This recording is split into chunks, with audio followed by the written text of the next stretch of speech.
Hari Om.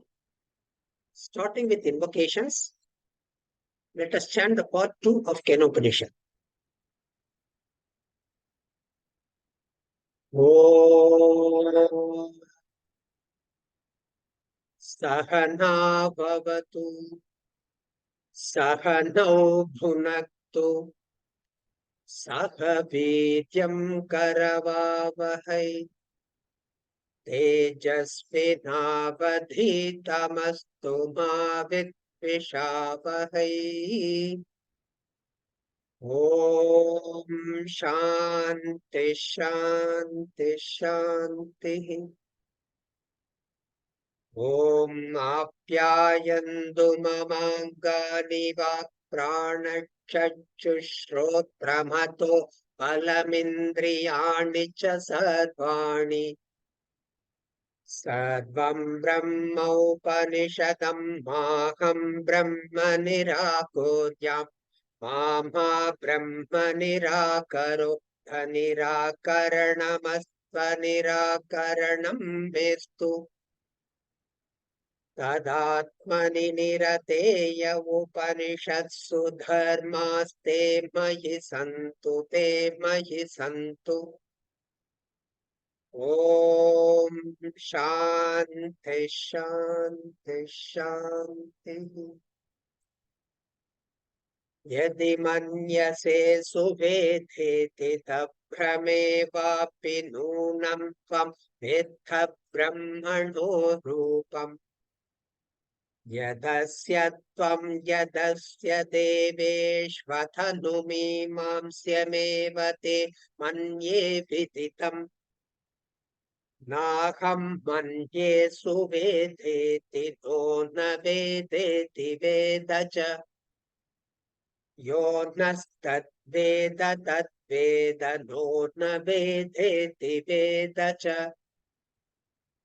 yasya matam tasya matam matam yasya na veda saha avijñātam vijānatam vijñātam avijānatam pratibodha viditam matam amrtatvam hi vindate Atmana vindate viryam vidhyaya vindate vritam iha chedavedi tata satyamasti na chediha vedin mahati vinashtihi bhuteshu vichitya dhira pretyasman lokatamrita bhavanti.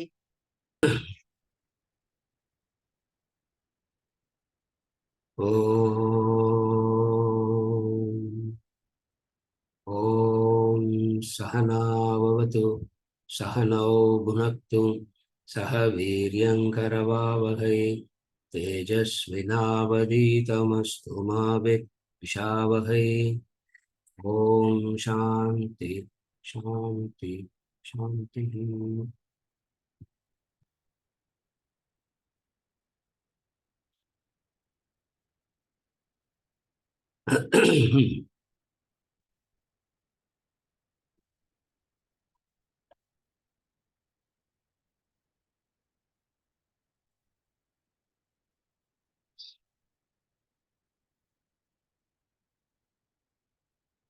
All Vedantic students is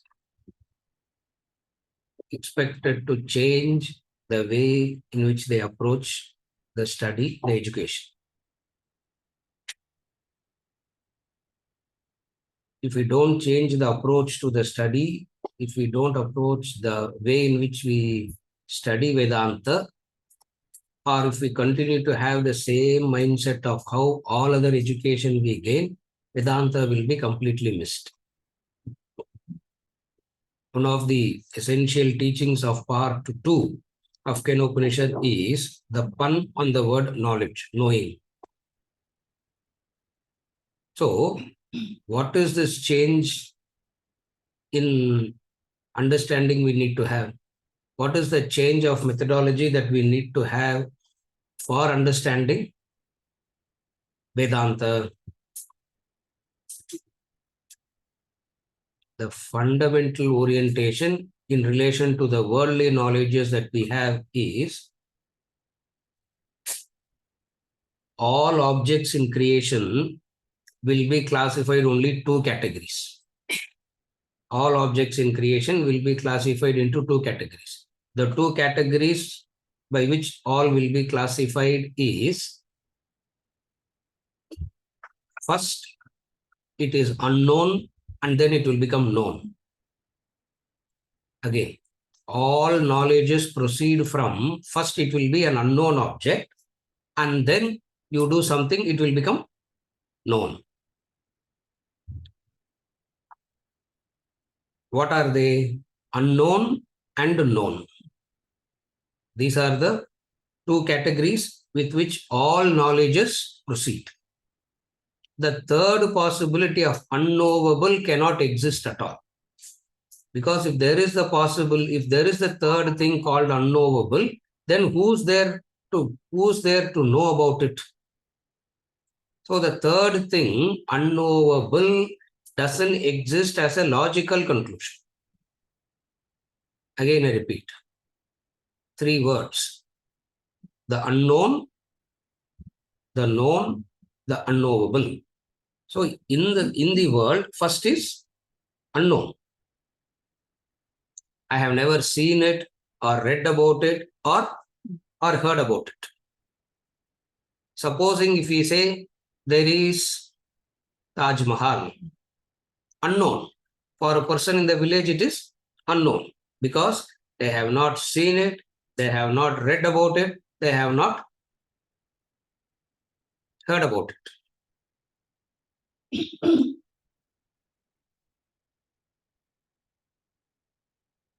Cornflakes, unknown, isn't it? I remember the example of cornflakes because using that only I understood. In 1991, he asked, "Do you know cornflakes?" I said, I didn't know. I didn't know there is a thing called a cornflakes existing. And then it became known. This is what it is. They show the box. He showed it, and then now cornflakes is known. As we keep on knowing something, the unknown becomes known. So all attempts of knowledge is to make the unknown known. Therefore, based on this, all of us have come to a conclusion. There are only two things possible in creation. There are only two things that is possible in creation. First, it will be unknown, and then it will be known.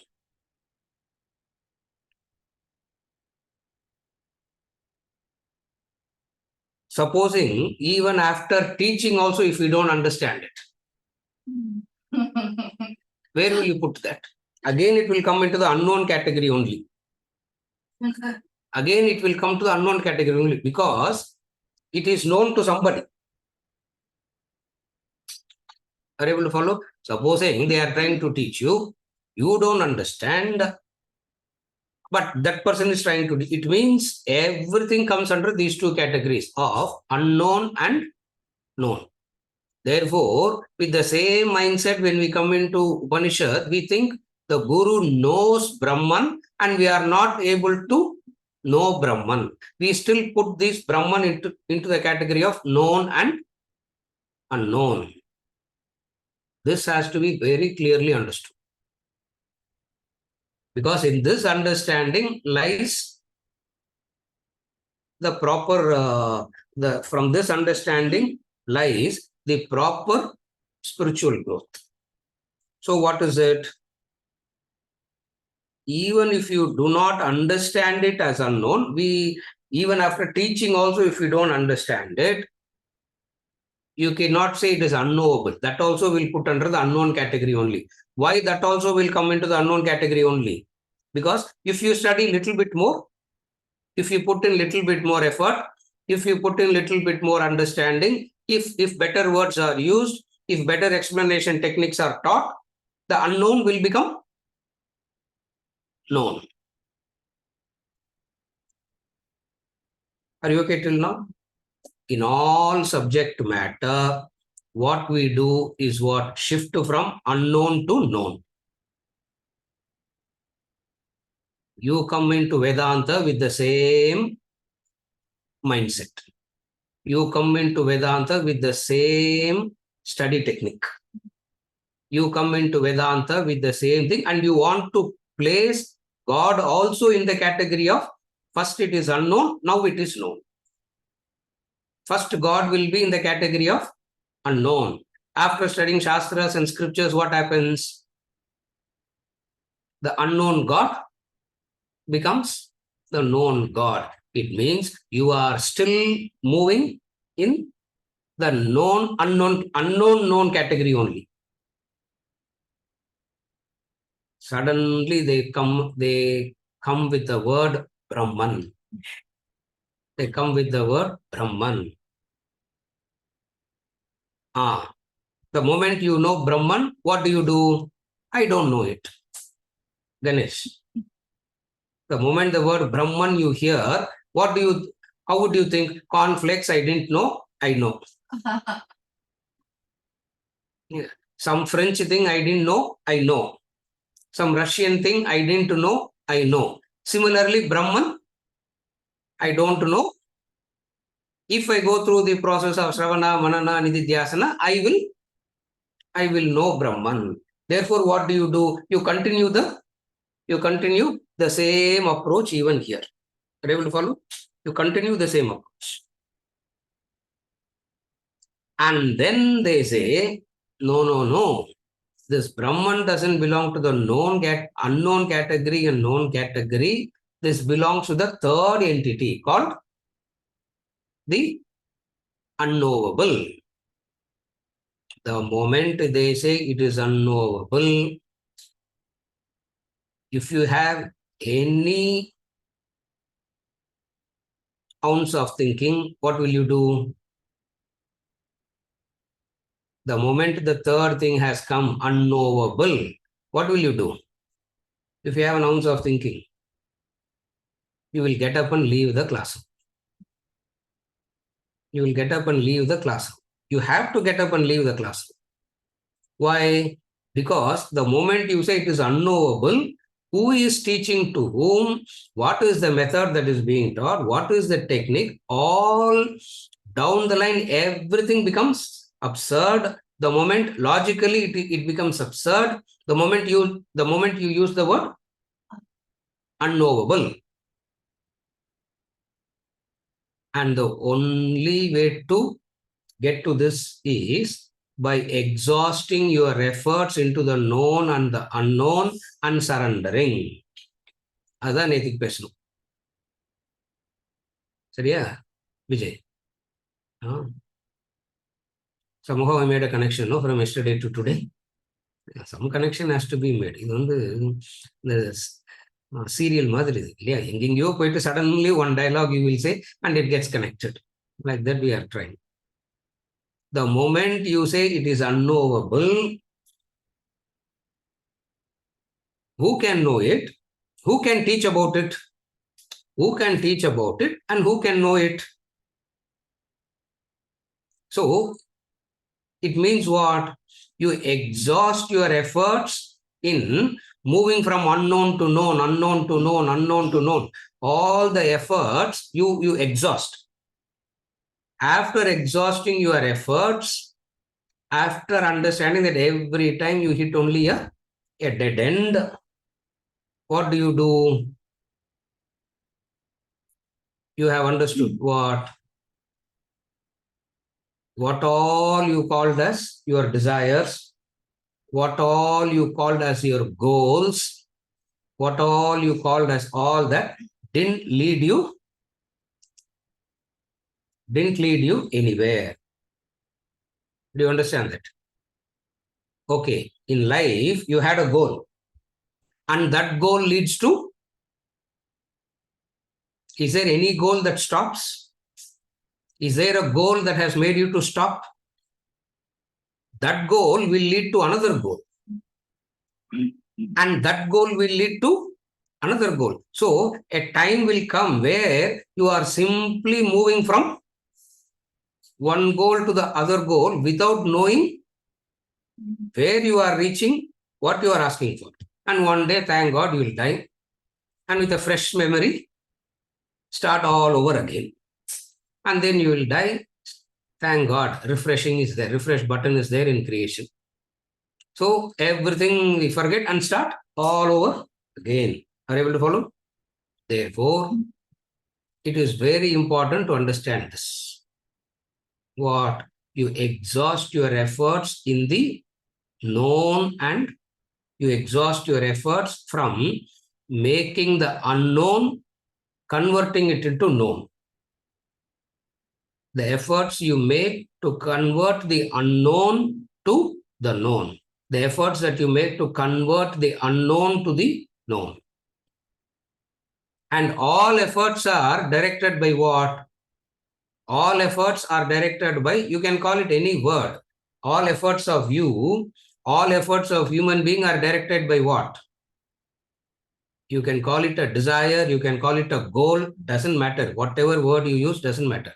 Something is directing your efforts. You get that? What happens? We discussed that yesterday also. You get that? What happens? Immediately the goalpost shifts. Okay. I want to make money. Having made money, does it stop there? Then it is a goal. See, goal means after attaining, you should sit. Then only it is a goal, isn't it? You are calling it as a goal, and if you are continuously running, what is goal then?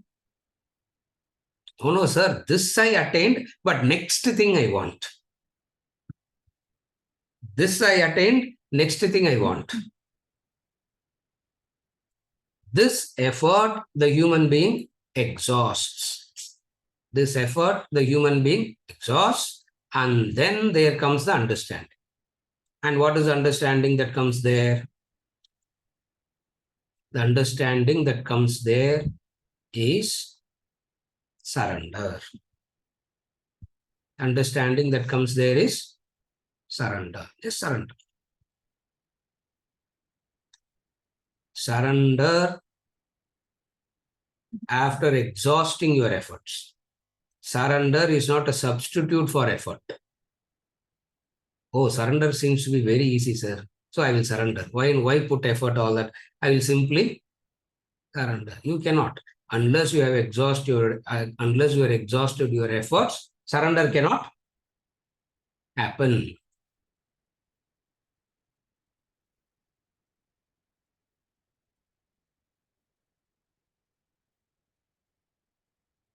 In surrender, what question you can ask? No question you can ask. What question you can ask in surrender? Because you have exhausted everything. No more questions. Questions imply you still believe in effort, you still believe in you can do something. Questions implies that. So in surrender, there is no questions. First of all, most of the human beings don't ask questions at all. And even if you ask a question, that question is always about something. It is not that those who don't ask questions have understood. First of all, isn't it? Question will come. Question varlena kaadile volena. It's very, very simple. It's not, there is no confusion at all in the sequence. And shukad means ear, ears. Huh? If you have heard, right, if you are hearing, questions will come. If questions are not coming, means not that you are understanding. You simply didn't hear at all. It just keeps. Now what happens? But sir, Bhagavad Gita, chapter 4, verse 34, he says, Tadvidhi pranipatena pariprashnena sevaya. He said, pariprashnena, he said, no. And there, when you elaborated it, it's like, it's not just blind faith. You have to question. So before questioning, after questioning, as long as you do one prostration and ask questions, it is it is okay. Before you ask the question, you do a prostration. After you get the answer, massage the feet. Clear? Yeah, Tatvidhi pranipatena pariprasnena sevaya. So before you ask the question, you do prostration. Pranipatena. After the answers, after you get the answer, seva.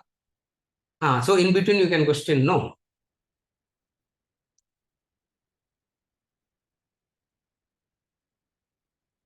Kenopanisad will say,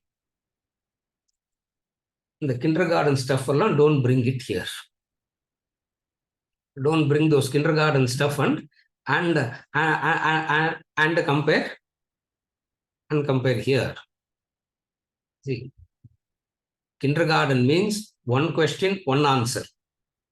Correct? Kindergarten means for one question, one answer. You go into higher and higher and higher classes, for one question, there can be multiple answers. Other difference, you know that? See, when you go to higher and higher and higher thinking, for one question, there can be multiple possibilities. At the lower level, there's only one question, one answer. So what is this surrender? When all efforts are exhausted, when the helplessness is completely understood, what question is going to come? No question will come. Now you can't imitate the state. You can't practice the state. You can mature to the state. So keep asking.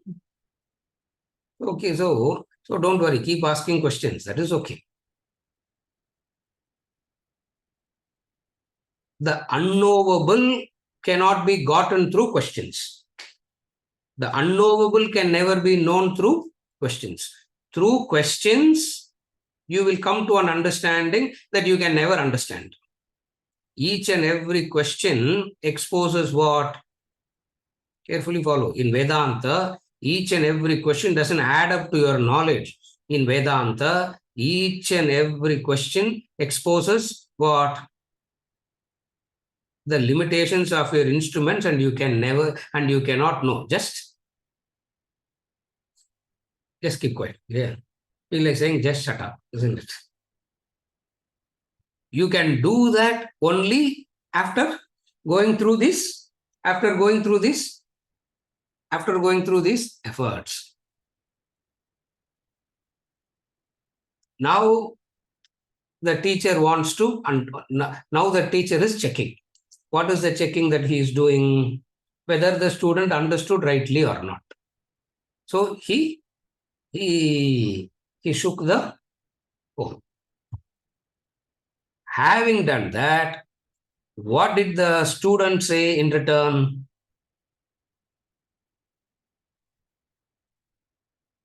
What did the student say in return?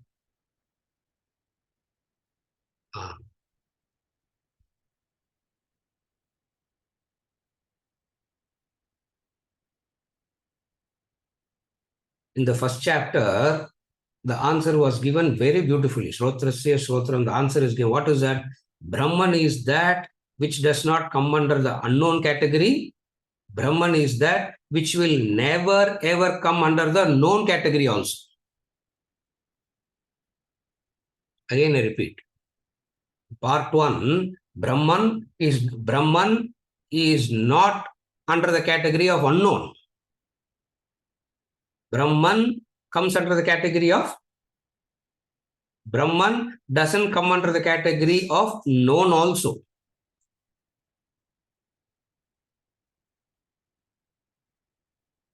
Brahman does not come either known or unknown. Therefore, our aim of study is not to convert the unknown Brahman to known Brahman. Where did he say that? In part 1, Kenopanisad. 5 times he repeated. Anyadeva tad vididadado avididadadi. Anyadeva tad vididadado avididadati. So never try to make the unknown Brahman into known category. Why? Brahman is that you cannot say it's unknown. Why you cannot say it is unknown?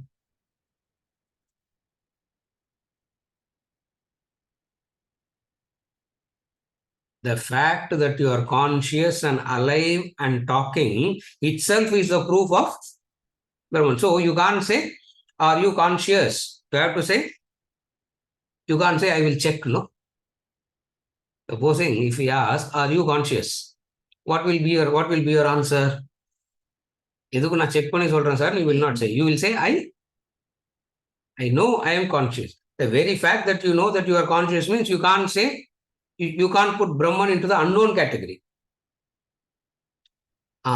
Then can Brahman come into the known category?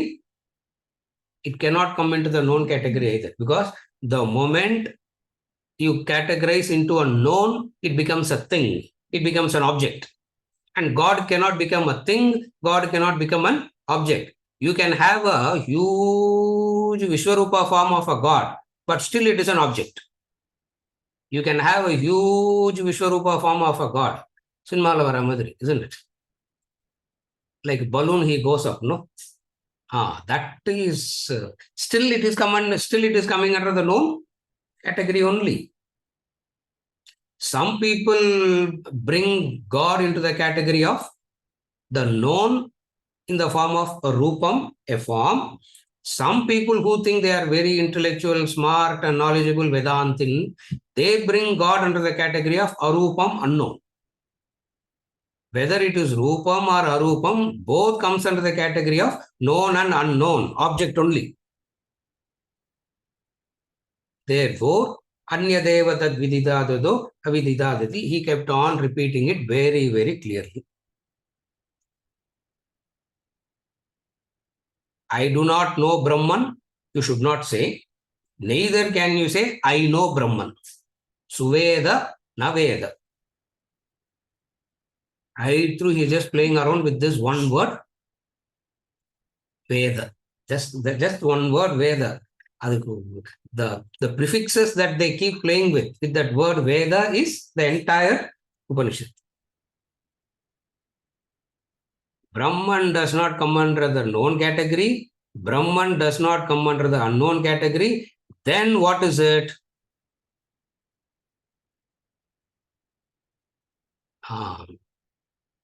Brahman comes under the category of knowing. Yesterday, remember, we spoke about that. Brahman comes under the category of knowing. Brahman doesn't come under the category of the knower. Brahman doesn't come under the category of the knower. Brahman doesn't come under the category of knowledge. Then Brahman comes under the category of knowing. And what is this? What does this knowing means? What does this knowing means? I. Knowing means the word I. Therefore, you have to say, I am Brahman. You have to claim. You cannot say, I know Brahman. You can't say, I am searching for Brahman. You have to say, I am Brahman. Old Testament, we studied, no? I am that. I am. You cannot say,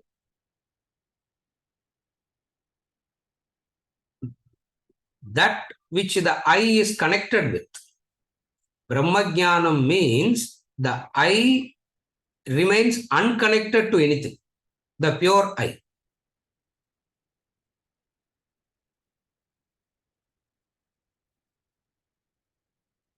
When the Guru asked this question, which is mantra 1, Shishya has answered in mantra 2. So mantra 2 தான படிச்சுன்னு Yeah, mantra 2 தான் படிக்கிறோம். Now, what the Guru taught in part 1 and what the Guru asked in mantra 1 of part 2, did you understand it rightly? The Shishya is answering it. How is he answering in mantra 2 now? He is using the same language. I didn't understand it. I can't say I know it. I can't say I don't know it. I have become that. That is the Shishya's response to the teacher's teaching. And how did he say that? Mantra 2. What is mantra 2 says?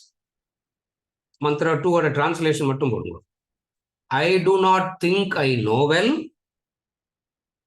I do not think I know well. Not that I do not know. I know for certain. He amongst us who knows that. He among us who does not know, thus also knows. So he among us who does not know, thus, also knows. Again, he is playing with the same word, Suvedi and Naveda. Suveda and Naveda. Suveda means I know well. Naveda means I don't know. Suveda means I know well. Naveda means I don't know. Now what is he saying?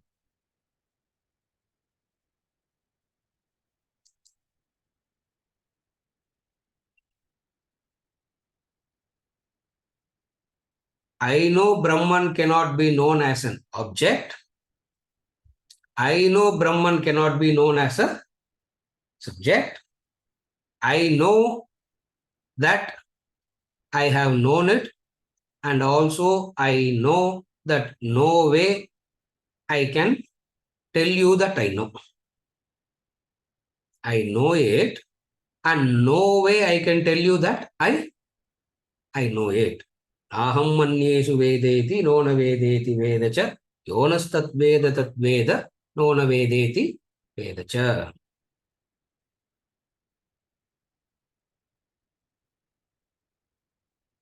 If you think you know it well, you do not know it. That's the Guru statement. Are you able to follow?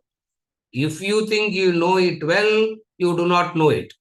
For which he is saying, I don't think I know it well. If you think you know it well, you don't know. For which he is saying, I don't think I know it well. Quickly corrects him saying, not that I do not know it. I know for certain I know. Has he experienced the self or not? Why this conflicting, contradictory statements?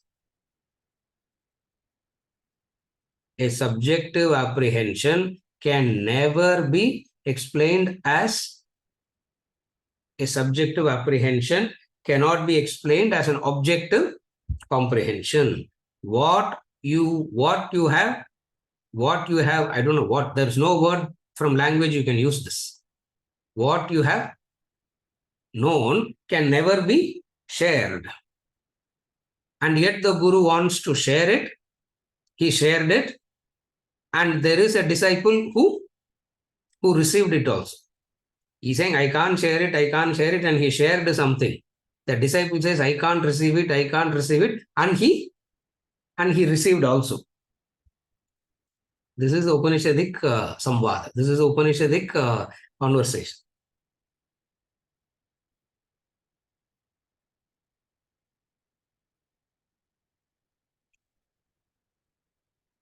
All knowledge of yours is confined to what you know already. Knowledge proceeds from known to the unknown. All knowledge proceeds from known to the unknown. For the knowledge of Brahman, what is known? For you to say, I know Brahman, what is the starting point? Are you able to follow? Knowledge proceeds from known to the unknown. How can you say, what is it that is starting point of known for you to say, I? From that, you can understand and say, I know. That point doesn't exist at all. This is the first part of the mantra. The second part of the mantra is more staggering. What is it? He who knows that, knows that. He who knows that, comma, knows that. Full stop. He who does not know that, comma, also knows that. So it means what? There is nobody ever present that they do not know Brahman. Again, I repeat. What does it mean? He's saying there is nobody ever present at any point of time, in past, present, and future, who can say, I don't know Brahman. But sir, here we are all sitting together, not knowing what? Not knowing what this Brahman is, not knowing what this God is. Then how can he make this statement?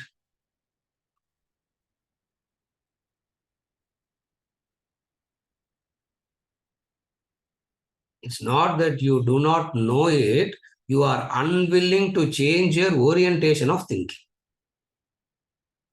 Again, not that it is not known, you are not willing to change the orientation of your thinking. The moment you change the orientation of your thinking, the moment you shift the way in which you, the moment you shift the way in which you understand things, immediately it will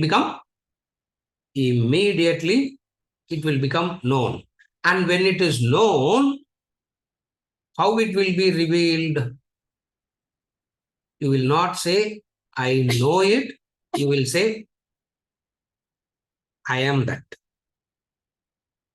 Again, I repeat. You will not say, I know it. You will say, I am that. Okay. Does any knowledge in the world tells you I am that? Understand it like that. Are you able to follow? From another angle, I come from this angle. Is there any aspect of worldly knowledge that teaches you I am that? Sir, in love, the two becomes one, no, sir. Words the anger. Two remains still. Are you able to follow? The two still remains. So it means in all knowledges that you know, the knower has to remain separate from the knower has to be remaining separate from the known. That is why even upon mukti or even upon realization also, so many traditions in the world say, you will not merge with God, you will exist as a separate entity seeing God. You will exist as a separate entity looking at God. Only difference is what? If a Papatmava or Punyatmava, you will be, that's all. Only difference is that. But you will exist. For any knowledge in the worldly way, you can never say, I become that. You will say, I know apple. Will you say, I am apple? Will you say that? If you say that, what will they love? What will they do at you? Correct. Vijay, correct. Kukkunu they will think. Yeah. I know Vedanta, you can say. You say, I am Vedanta. What will happen? I know Sunil, I can say. If I say, I am Sunil, what will happen?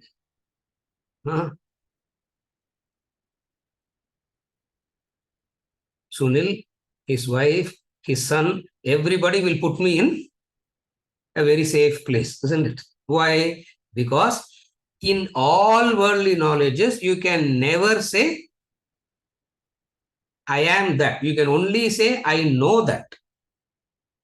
Here, you can never say, I know that. You can only say, I am that.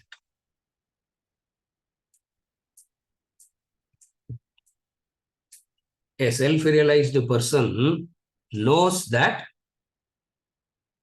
a mundane person also in contact with that, not knowing what he is in contact.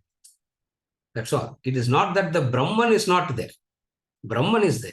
You don't know that you are in contact with. You don't know that you are that. For which he gives a beautiful example.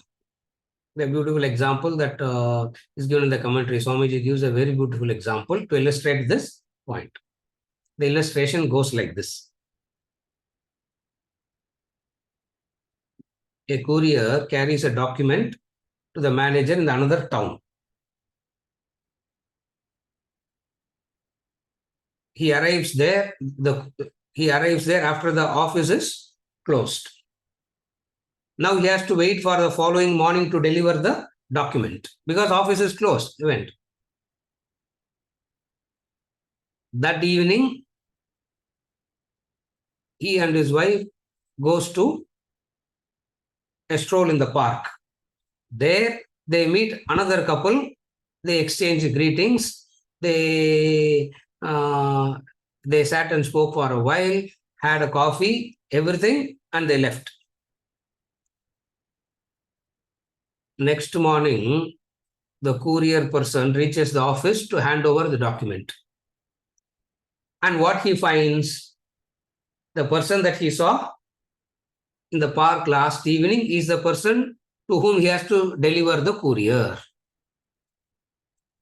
Do you understand the illustration? Is this illustration clear? It's there in the commentary layer. You can read it.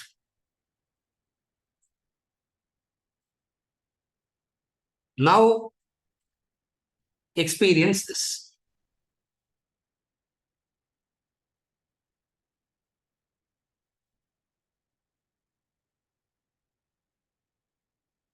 The experience of the courier and the manager's wife the previous evening in the park.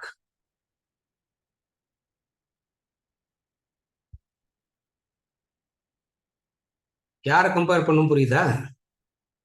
Don't talk about the manager. The manager's wife and the courier is the point of comparison here. The manager's wife knew that he is the manager. The courier guy, though was in contact with the manager, didn't know that he is the manager. Though he was in contact with the manager, he wasn't aware that he is the manager. Are you able to follow? He was in contact and still he didn't realize that he is the manager.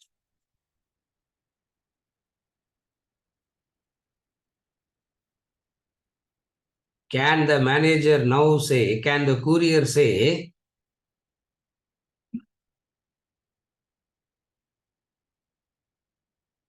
I did not know him yesterday, I know him today?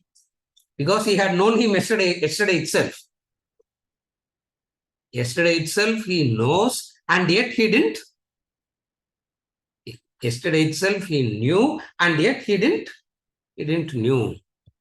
Likewise, both the realized person and the so-called materialistic person are in intimate contact with the self. Intimate contact nu solla kudadu. They are the self.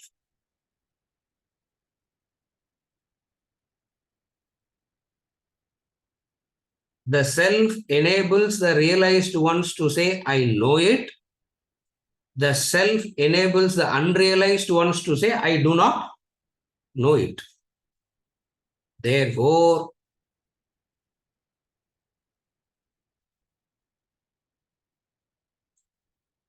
do you know it or don't you know it? You will say, I know it. I don't know it. Not that I didn't know it. I was always knowing it. All this is the language of contradiction. Playing a pun on the word Veda means no. Veda means, Veda comes from the root with, to know. The root with, to know, based on Sanskrit grammatical manipulations, etc., it becomes the word called Veda. In part 1, he used two words, Viditam, Aviditam.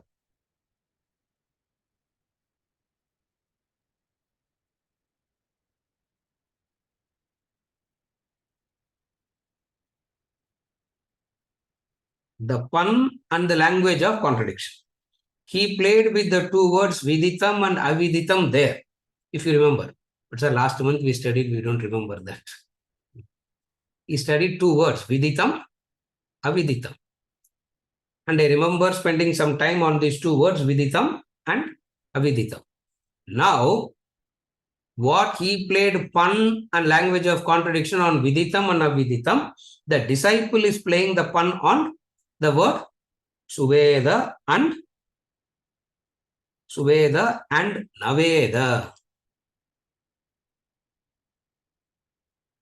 I do not think I know it well. Implies I don't know. If you look within, you cannot say, I don't know, I know. As long as you are looking outside, you can never know. The moment you look inside, you know.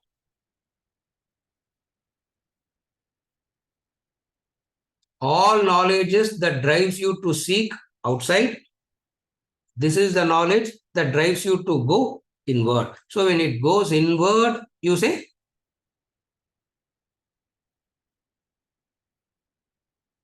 the difference. I have grasped the fact the Brahman cannot be grasped. Looks like a cyclical argument it is. At one level, it looks like the cyclical thing. Who amongst us comprehends it both as not known and as the known comprehends it? Okay. Another example.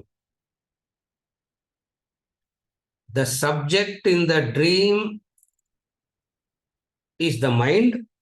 The object in the dream is the mind. There is the dream phenomena. In the dream phenomena, there is a plurality. What is the plurality there? There is the dreamer, the subject, and then the dream world of objects and beings.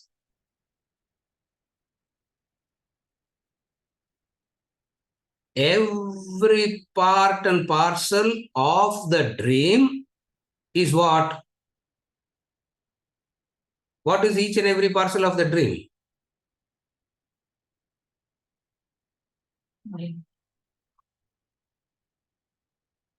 It's the mind. Correct. It's the mind. The dreamer is saying, imagine the dreamer talking about the mind to another dreamer. What language he will use? Imagine the dreamer talking about the mind. What language he will use? This is how he will use. You follow? This is how he will use. Because this person has known it, another person in the dream doesn't know it. He is thinking that he or she is having an independent entity apart from the mind. He says, no, it is just the one mind appearing to be so. It is the one mind, the appearance. So the appearance is always of two. The appearance is unknown and the appearance is what? That's how we started the discussion today. One part of it is unknown. One part of it is unknown.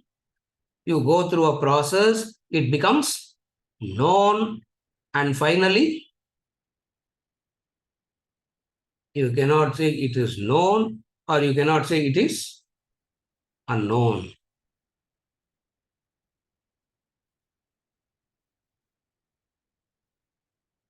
Playing with the words.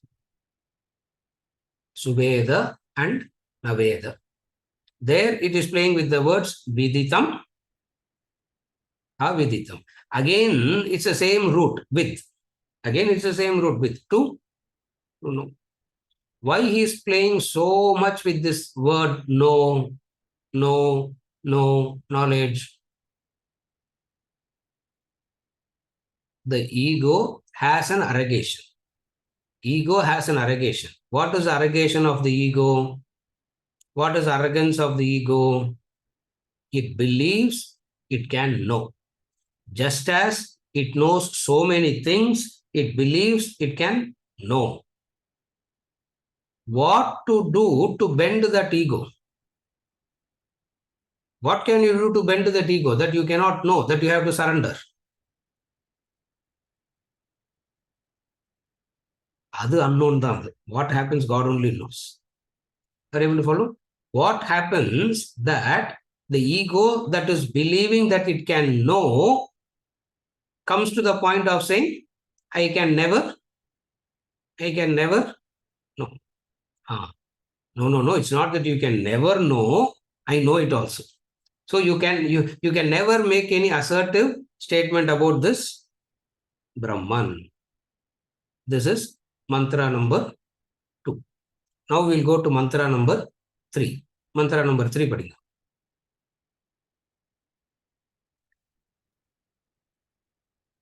यस्या मतं तस्य मतं मतं यस्य न वेदसः अविज्ञातं विजानतां विज्ञातमविजानताम् यस्या मतं तस्य मतं मतं यस्य न वेदसः अविज्ञातं विजानतां विज्ञातमविजानताम्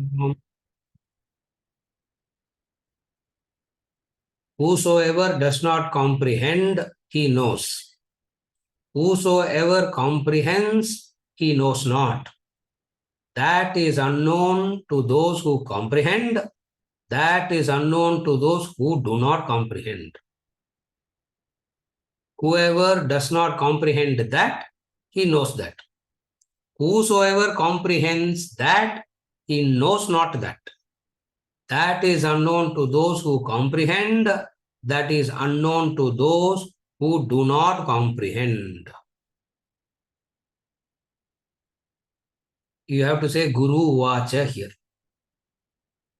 Previous verse, previous mantra, we should have said Sishya Vacha.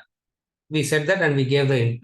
Now here, who's saying, now who has taken the discussion back now? Guru Vacha. The Guru is speaking again.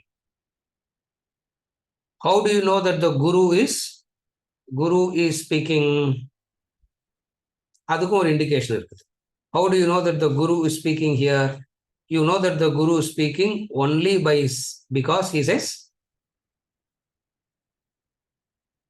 the same paradoxical language that he used in part 1 and the same paradoxical language that the Sishya used in the previous mantra, the Guru is continuing.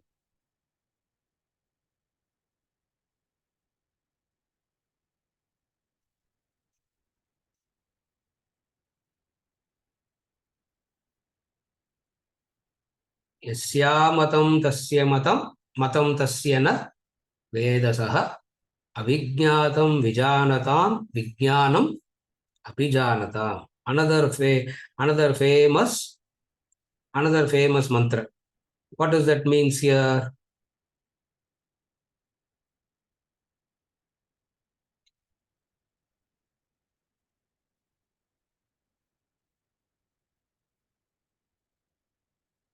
The Guru taught, the Sishya attained enlightenment, Upanishad is over. Mantra 2, technically speaking, Upanishad should be over because after realization, what is there to talk? But there are other students continuing. There are other students still continuing. So what he does, again he starts. Profound mantras. Very, very profound, meaningful it is.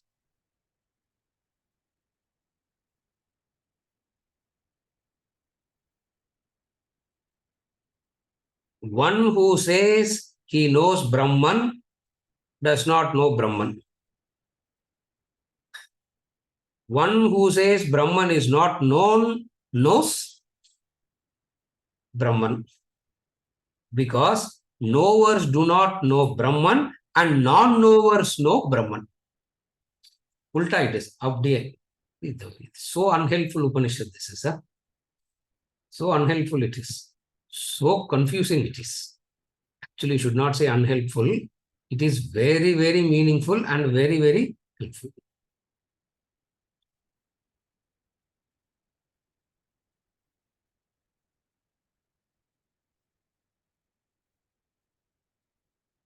Most of the spiritual dialogues, what happens?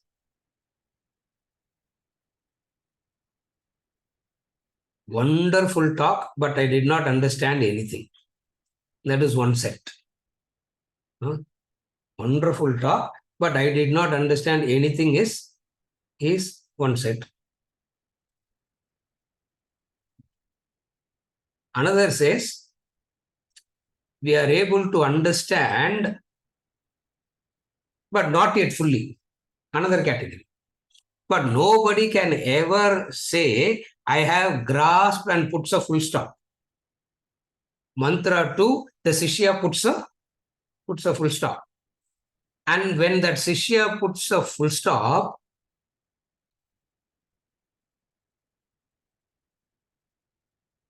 the Guru gets excited and he continues the conversation. You're able to follow what is happening. The Guru's happy now. The Guru's excited now. What is he saying? He's continuing the same paradox. One who says he knows Brahman does not know Brahman. One who says the Brahman is not known knows Brahman. Because knowers do not know Brahman and non-knowers know Brahman. Adan solrar. Again I repeat. What is this mantra saying, this paradox? Again I repeat. One who says he knows Brahman does not know. Because knowers do not know Brahman. And non-knowers know Brahman. அதுக்கு previous மந்த்ராவே better. Previous மந்த்ராக்கு அதுக்கு முந்தின Mantra better.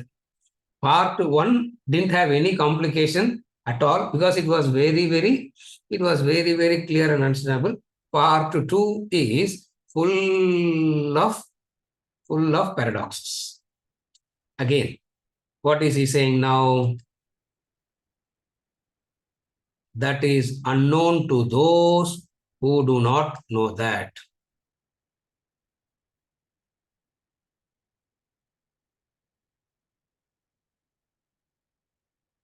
Imagine this setup. Two people having this conversation, and what would be the rest of it? Imagine there are other students in the classroom. What will be their condition looking at this conversation? That's how we are all sitting now, not knowing what to do. We don't know what to, because there are others sitting and listening to this.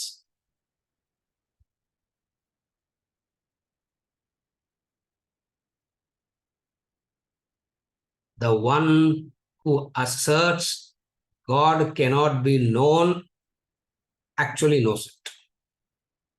The one who asserts God can be known do not know. Again, the student who asserts that Brahman cannot be known are the one who knows it. The students who asserts God can be known replace Brahman with the word God. Because the Upanishadic word is the Upanishadic word for God is Brahman. So replace it with the word God. One who claims to know God have reduced God to a thing, to an object. See, again and again they go on repeating it. You may wonder, why are they repeating it so many times? We have heard it, we have understood it. And yet, your knowledge of God is always external only. Okay. Understand it like this. How does the sequence of God knows?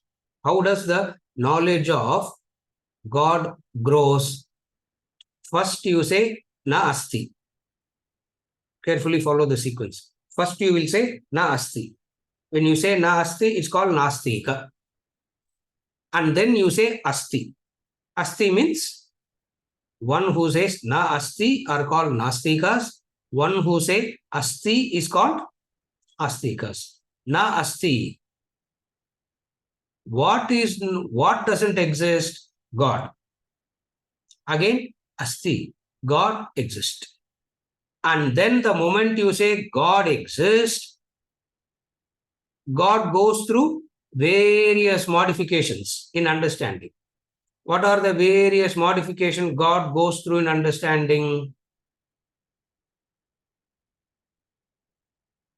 This we saw when we introduced chapter 10, Bhagavad Gita. Ekarupam, Anekarupam, Vishwarupam, Arupam. From na asti, the asti God goes through these stages. What are those stages? Ekarupam. Ekarupam means God exists in one form, in one place only. Are you able to follow? God exists in one form, in one place only.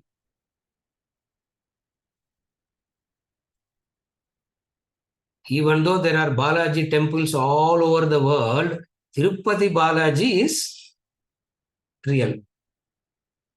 Correct? Ivangalam duplicate Balaji enna? Balaji is Balaji, no? Ekarupam. That is called Ekarupam, understanding of God. Ekarupam means that form of Balaji in that place alone. That is called Ekarupam. Have you ever observed people ask this question?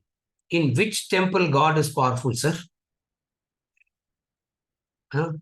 In which temple God is powerful? Oh, in this temple, God is very beautiful, sir. It means it means your vision, your understanding of God is in relation to in one form, in one place. Are you able to follow? Why we give it a form? Why we give it a form? Human beings cannot conceive of anything without a form. Human beings cannot conceive of anything without a form. The moment there is a form, you have to give it a name. The moment you give it a name, some attributes will come. Along with the attributes will come some actions.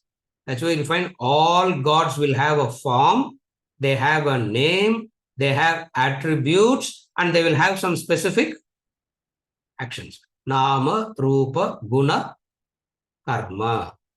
Are you able to follow? This is how the notion of God begins. From Ekarupam, the maturity happens to, from Ekarupam, the maturity happens to what? Wherever there is Balaji temple, Balaji will be there. But definitely God cannot exist in mosque and Shiva temple. Definitely God cannot exist in a mosque. Definitely God cannot exist in a church. Definitely God cannot exist in a Shiva temple. But wherever there is that temple, and then comes Aneka Rupa, one God in many forms. The one God in many forms, Aneka Rupa. And from Aneka Rupa, it further graduates into, from Aneka Rupa, it further matures into Vishwarupa, where the entire cosmos is visualized and divine is there.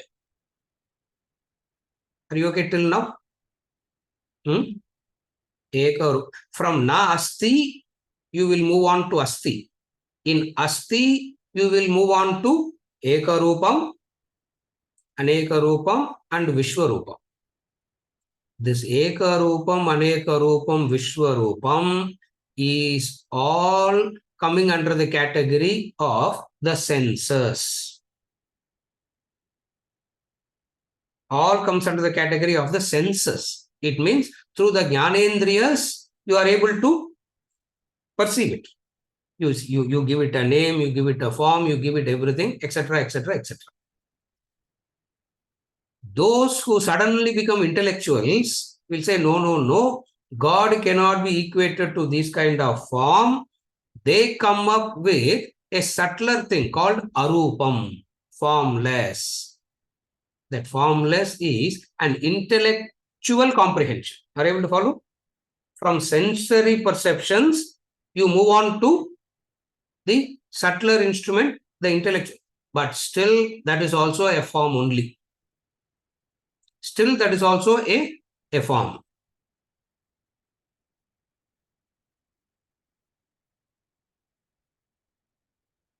Tadeva brahmatvam viddhi nedam yadidam upasate. Tadeva brahmatvam viddhi nedam yadidam upasate. Now, what is it that nedam yadidam upasate means? The God that you see in the sensory perceptions, the God that you conceive of through the emotions, the God that you comprehended through intellect is not God.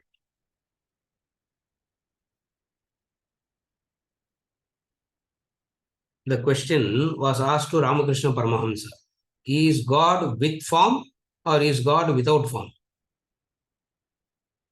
How to see?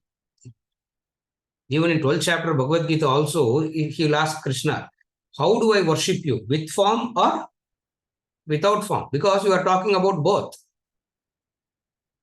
In the 15th chapter, he will say, Uttama Purusha. It is with form, it is without form, and beyond both. It means what? At one level, God is with form. Correct. At another level, God is without form. Correct. At the highest level is beyond form and formless. The moment you say beyond form and formless, we are stuck. That can never be known. Are you able to follow? This ekaru from na asti to arupam can be known. From na asti to arupam can be known. But the moment it is said, it is with form and without form, and it is beyond both, that cannot be known. What is that cannot be known here? How the same entity can have all these three contradictory. How can one entity have all these contradictions coexisting? Three diametrically opposite, isn't it? In Vedanta, we always talk about the three. What are the three? In the language of Bhagavad Gita, it is called Kshara, Akshara, Uttama Purusha. In the language of Bhagavad Gita, it is Kshara, Akshara, Uttama Purusha.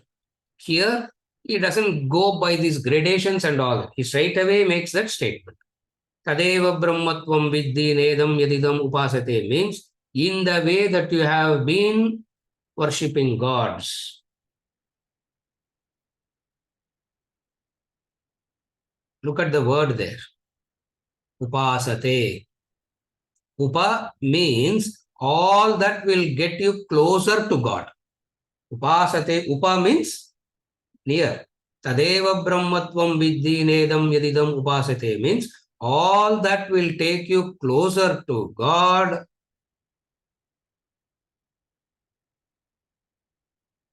You are closer to God and yet so far away from God. Because either you are closer to God in the Rupa form or you are closer to God in the Arupa form. Are you able to follow now? In the contradictions, in the angle, either you are close to God in the Rupa form or you are close to God in the Arupa form. But you can never ever know what is that entity. That one entity which is Rupa, that one entity which is Arupa, and that one entity beyond both. The Guru says here very beautifully now. Now you come to this mantra, you'll understand it clearly. Whosoever does not comprehend that knows that. Whosoever does not comprehend that knows that. Whosoever comprehends that knows that. That is unknown to those who comprehend. That is known to those who do not comprehend. Avijñātam vijānatam, vijñātam avijānatam. Again, he is playing with the word here.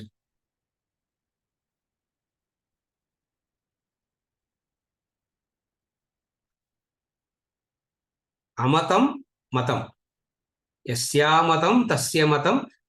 அப்படின்னா yasya amatam tasya matam. So amatam matam. Second இல்ல. Avijña vijña.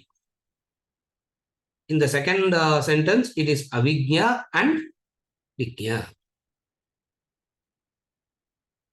Yasya matam tasya matam matam tasya yasya na vedasaha avijñātam vijānatam vijñātam abhijānatam. That is unknown to those who comprehend. That is known to those who do not comprehend. Unknown to those who comprehend. Why does he say that it is unknown to those who comprehend? Comprehension means, knowledge means memory. Comprehension means, knowledge means memory. Comprehension means, knowledge means, memory means comparison. You follow? Comprehension means, knowledge means memory. Memory means comparison. What is the comparison?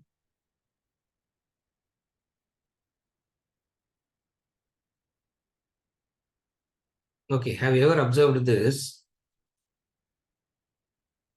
For one class, you come without any expectation, motivations will be very high. Based on the inspiration, from the memory of the inspiration, you come and sit, that day class will be very flat. Have you ever observed that? Why? That is knowledge. Having known something, the mind has something to compare now. So even in relation to God, you start comparing, isn't it? Okay, another example. You go to see Jailer movie, you have a memory of Basha, isn't it? You have a memory of Basha. With the memory of Basha, you go and see Jailer movie. The prior knowledge itself becomes the hindrance. Are you able to follow? So, what is the hindrance in knowing? What is the hindrance in knowing in the true sense of the term? The prior knowledge. And it is very difficult to let go of the prior knowledge. Why it is very difficult to let go of the prior knowledge? Because ego has gained its strength from that. Ego has gained its strength from the prior knowledge. So it cannot let go of the prior knowledge. Therefore, he says, whosoever does not comprehend knows. Whosoever comprehends, he knows not. Comprehends from where? From some previous experience.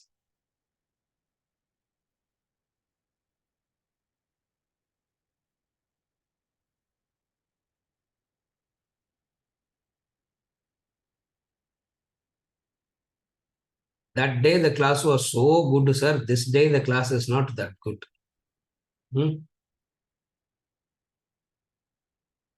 The retreat place classes were very good. Inga, it is not that good. Class is the same. You follow? But you have something to compare. You always have something to compare and contrast. That is how we started the session today. all worldly knowing grows like that. When it comes to Brahma Vidya, the knowledge of God, the knowledge of your true nature, that methodology doesn't work. Therefore, the Guru is cautioning the other disciples now. One person has gotten up and left because he is enlightened. Now there are others. What is that Supreme Brahman? It is with attributes and qualities. It is without attributes and without qualities. Now, calling it as without attributes and qualities itself becomes a kind of an attribute and a quality. It means you will be going in circles. Therefore, he says, no. Technically,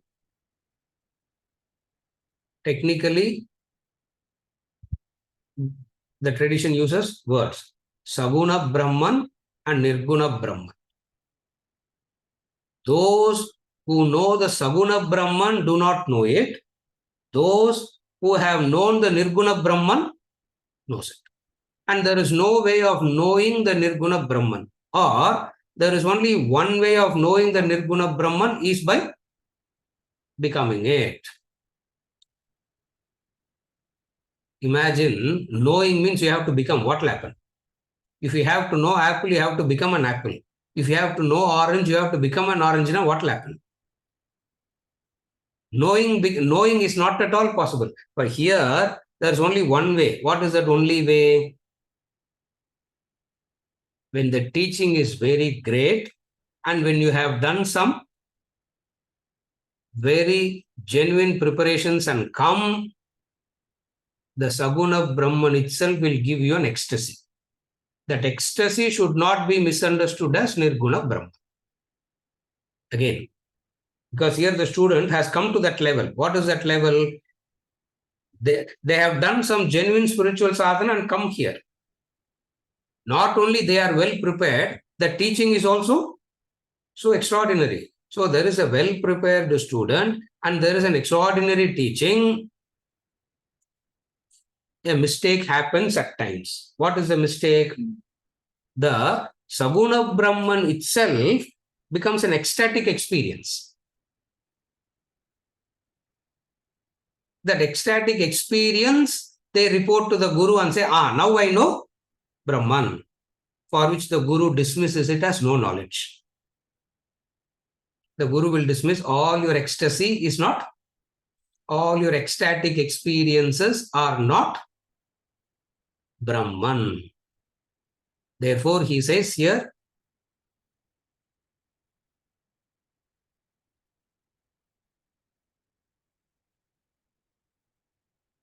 the one who has merged will have a different language.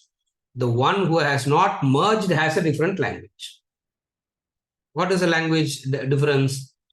The one who has not merged will have the language of logic sequence.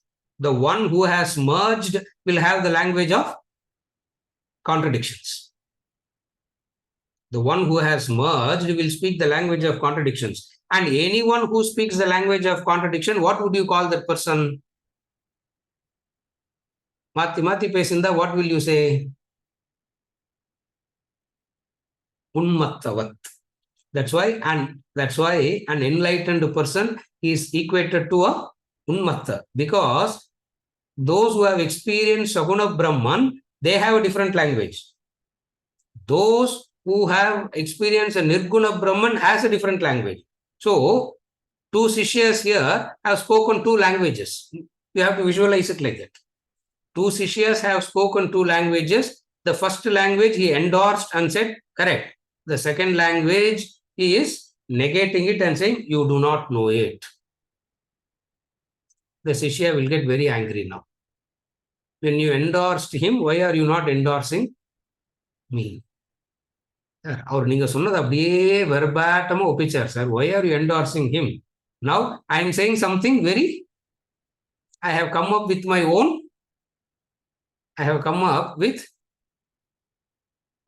explanation. Why are you not endorsing this? The Guru says, oh, if you have come up with your own, it's wrong. Are you repeating what I said? Correct. Repeating, not the words. Everybody repeats the word. Nobody can repeat it. But what it means is the language. So the knower speaks the language of contradiction. Understand it like this. Nirguna Brahman, language of contradiction. Saguna Brahman, the Saguna Brahman Landa and the sequence are ரொம்ப beautiful. In the Saguna Brahman, logic, reason, sequence, everything will be appealing to the instrument there.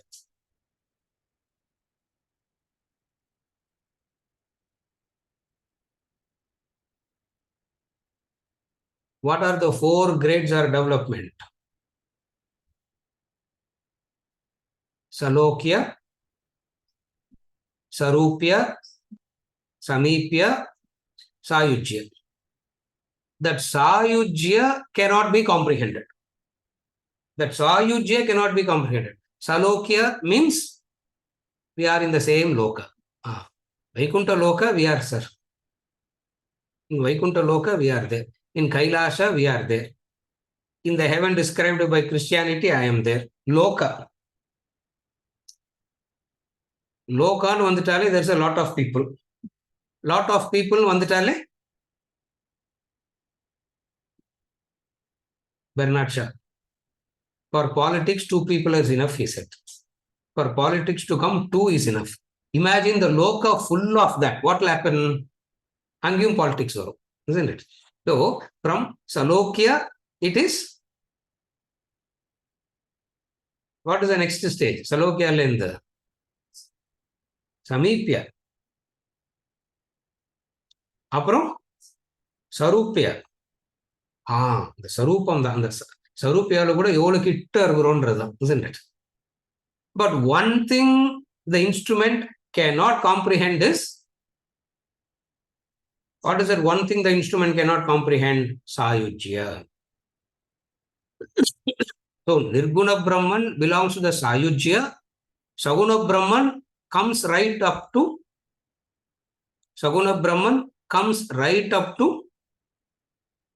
Sarupya. And the Sarupya, we spoke about all the various stories we gave today.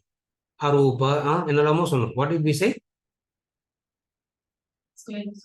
Ekarupa, Anekarupa, Vishwarupa, Arupa. Idalla Sarupya category.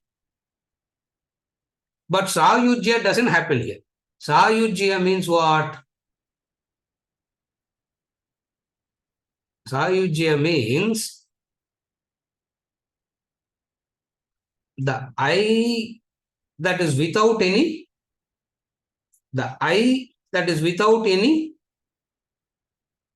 contamination to it.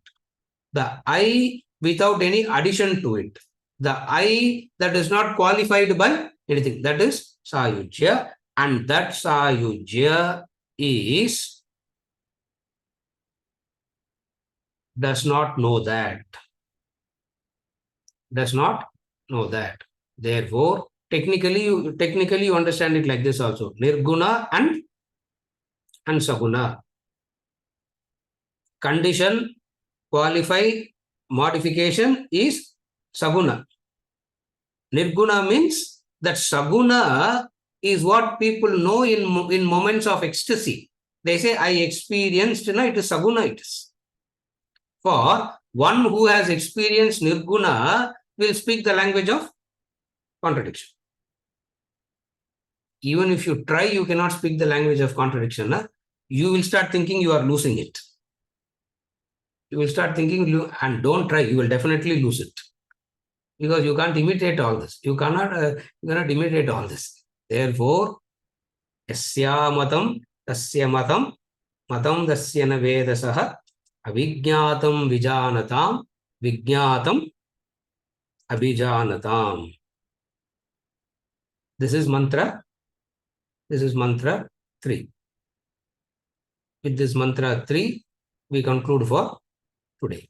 There is 2 more mantras which we will which we will conclude tomorrow. There is one more mantra, which is mantra 4. And then mantra 5 is the Guru's general caution. Mantra 5 is a general caution. Don't waste your time in this. Don't waste your time in Nasti. And then if you have come to Asti, don't waste your time in Saguna. That's it. That by saying thus, we will conclude part 2, which we will conclude tomorrow. Tomorrow we'll start with mantra 4. With this, we conclude for